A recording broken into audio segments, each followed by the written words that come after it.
ചേച്ചി ഒരു സിനിമ എടുക്കാമെന്ന് തീരുമാനിക്കുമ്പോ ചേച്ചി എന്ത് കാര്യം ശ്രദ്ധിക്കാറുള്ളത്? ഞാൻ അതിൽ ധ്യാനുണ്ടോ നോക്കും.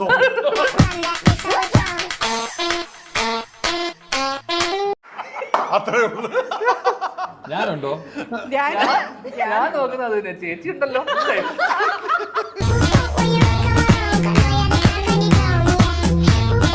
സീരിയസ് ആയിട്ട് ചോദിക്കാം, ലോട്ടറി അടിച്ച പോലത്തെ ഒരു ഫീൽ ഉണ്ടായത് എപ്പോൾ? 18-ാം തീയതി പറയാം.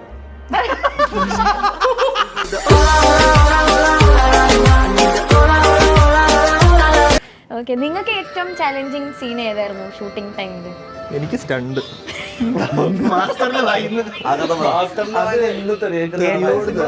ഈ അവർക്ക് തമിഴില് മെതി മെതി എന്ന് പറഞ്ഞ ഇടി ഇടി എന്നാണ്.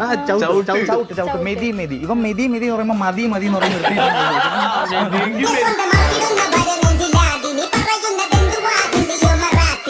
നിങ്ങൾക്ക് അധികം കൂടുതലും പകലുള്ള സീൻസ് ആയതുകൊണ്ട് ഷൂട്ടൊക്കെ നേരത്തെ കഴിഞ്ഞിട്ടുണ്ടാവായിരിക്കും അല്ലേ? ഷൂട്ട് അതിനൊരു മെയിൻ റീസൺ ഉണ്ട്. മനു രാത്രി കണ്ടിട്ടില്ല. ഭയങ്കര ഡിസിപ്ലിൻ ഉള്ള ആളാണ്. ലേറ്റ് നൈറ്റ് ഒന്നും പറ്റില്ല. മനുവിന് 8:30 മണിയാകുമ്പോൾ ഉറങ്ങണം. എന്റെ അടുത്ത് ഞാൻ മനുവിനെ പ്രാഗിയിട്ടുണ്ട്. അടുത്ത പടം ഫുൾ നൈറ്റ് ഷൂട്ട് മാത്രമായിരിക്കും. കറക്റ്റ് 8:30 ആകുമ്പോൾ ഉറങ്ങും. കുഞ്ഞിലോട്ടുള്ള ശീലമാണോ? കുഞ്ഞിലെ 7:30 ഉറങ്ങുമായിരുന്നു.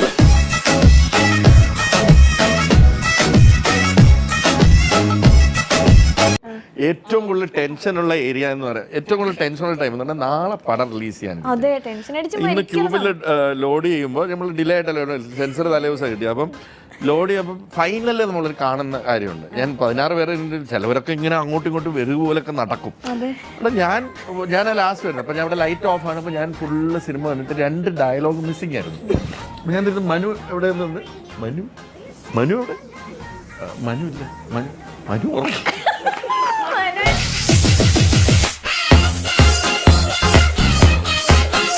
ഇല്ല, ഞാൻ ഫുൾ ഫ്രീ ആണ്. നിങ്ങൾ വിളിക്കുക, എന്നെ അടുത്ത പടത്തിന് വിളിക്കുക. ഞാൻ ഒരു പടം അഭിനയിച്ചിട്ടുണ്ട്. അത് പുറത്തു പറയാൻ പറ്റാത്തൊരു പ്രോജക്റ്റ് ആണ്. അത് ഏ പടമാണോ? അല്ലല്ല.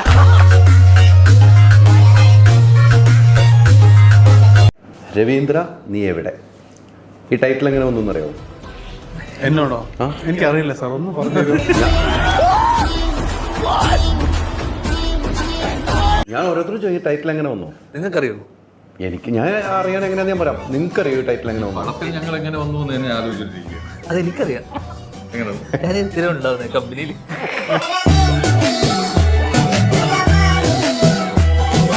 ഇത് വേണോ റെഡ് ബോക്സ് വേണോ? വില നോക്കും. അല്ല, വില നോക്കണതിന് പറയണോ? നമുക്ക് റിസ്ക് എടുക്കാം. എടുക്കല്ലേ ചേച്ചി?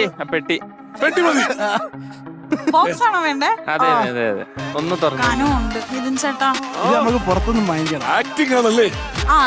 വാ ഇത് പിടിക്കണേ, എന്നിട്ട് പറയണ ആക്ടിങ് ആണോന്ന്. ആക്ടിങ് ആണോ? വെയിറ്റ് ഉണ്ട്. ചക്കായിരിക്കും.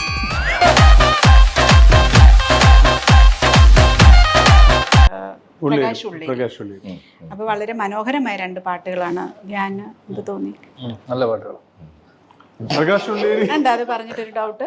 അല്ല, ഞാൻ അന്ന് ശ്രദ്ധിച്ചില്ല. പാട്ട് നല്ല പാട്ടായിരുന്നു. ഈ നല്ലതാന്ന് പറയുന്നതിന് വല്ല കുഴപ്പമില്ല. ഇല്ല ചേച്ചി, നല്ലതാ. അല്ല, ഞാൻ ശരിക്കും ഒന്നും ശ്രദ്ധിച്ചില്ല പാട്ട്. ഇവരൊക്കെ പാടി ഇപ്പോഴാണ് ഞാൻ ശ്രദ്ധിക്കുന്നത്.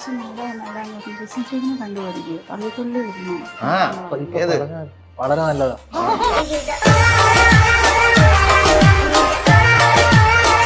നിങ്ങൾ കല്യാണം കഴിക്കണ്ടായിരുന്നു എന്ന് എപ്പോഴും തോന്നിയിട്ടുണ്ടോ? ഈ അങ്ങനെ നിങ്ങൾക്ക് തോന്നിയിട്ടുണ്ടോ? അത് കാരണം പുള്ളി പറഞ്ഞൊരു കാര്യമുണ്ട്. ഞാൻ ചെയ്യാത്ത 500ഓളം സിനിമകളാണ് മലയാള സിനിമയ്ക്ക് എൻ്റെ സംഭാവന. ചെയ്യാത്ത ആ 500ഓളം സിനിമകളാണ് ഞാനിപ്പോൾ ചെയ്തുകൊണ്ടിരിക്കുന്നത്.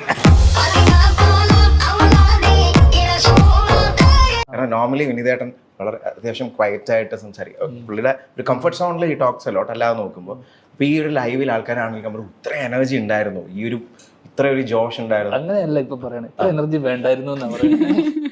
ഈ മോൻ എന്ത് പറ്റി, നല്ല മോനായിരുന്നല്ലോ എന്നൊക്കെ അല്ലേ? അത് പുള്ളിക്ക് അത് നാച്ചുറലി വരുന്നതായിരിക്കും. ആ ഒരു ടൈമിൽ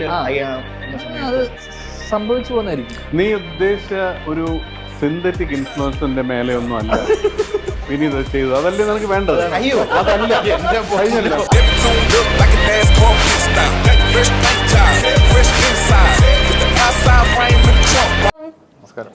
നമസ്കാരം.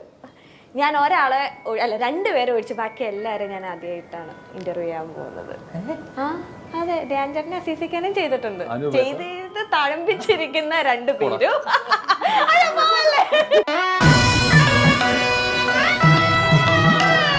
ഇതേപോലെ രാത്രി ഷൂട്ടും കഴിഞ്ഞിട്ട് ഞാൻ നിങ്ങളുടെ പരിപാടി രാത്രി 11 മണിക്ക് അതിനകത്ത് ഒരു ധ്യാൻ ചേട്ടൻ വന്നു. അത് ധ്യാൻ ചേട്ടൻ വരുമല്ല, താഴെ എടാ ഞാൻ നീ ഇത്രയും വലിയൊരു മനസ്സിന്റെ ഉടമയാണ്. അത് ഒരു പ്രതിഫലമോ ഒന്നുമില്ല. അയ്യോ സത്യം. ഭയങ്കരടാ നീ. ഇത്രയും വലിയ മനസ്സിന്റെ ഉടമ നമുക്ക് അറിയാതെ പോയെന്നറിയോ? നമ്മൾ അറിയാതെ പോയെന്നറിയോ? നമ്മൾ വിളിച്ചിട്ട് വന്നിട്ട്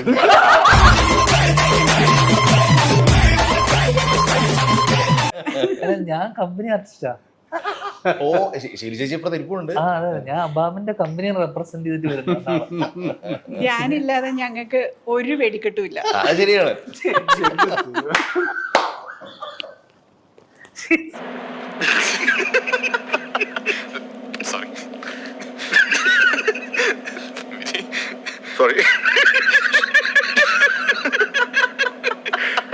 തുറന്നു പറയുന്നതുകൊണ്ട് പല സ്ഥലങ്ങളിലും മാറ്റി നിർത്തപ്പെടുന്നുണ്ട്. എന്നെയോ മാറ്റി നിർത്തിക്കോട്ടെ, സന്തോഷം. എനിക്ക് മാറ്റി അങ്ങനെയാണ് ഏറ്റവും കൂടുതൽ മാറ്റി നിർത്തി നിങ്ങളായിരിക്കും.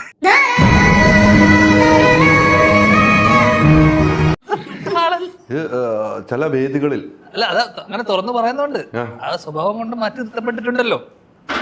വീട്ടിൽ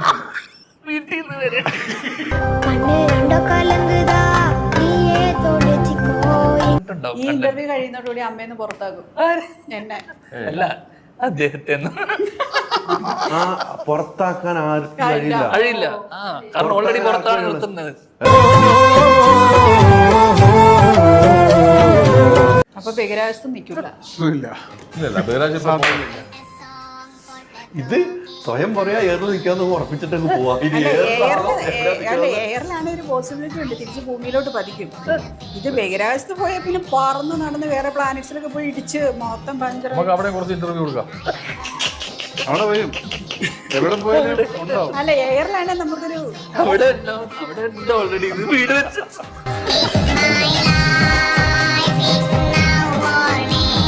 ഒരൊറ്റ ചോദ്യമേ ഉള്ളൂ. എന്താണ്? എനിക്ക് ഭയങ്കര ഇഷ്ടവും ബഹുമാനമാണ് ശ്രീനിവാസൻ സാർ. അതെ, ശ്രീനിവാസൻ സാറിന് എങ്ങനെ ഇങ്ങനെ ഒരു മോനുണ്ടായെന്ന് എനിക്ക് അയ്യോ അയ്യോ, ഞാൻ ഇത്രയും നേരം കൊണ്ടുവന്ന് വെച്ചിരിക്കുന്ന എന്റെ ഇത് ഇമേജ് ബിൽഡ് തകർത്ത് കളഞ്ഞല്ലോ. 1988 ഒരു വെള്ളിയാഴ്ച മഴയുള്ള രാത്രി. അത്രേ ഉള്ളൂ.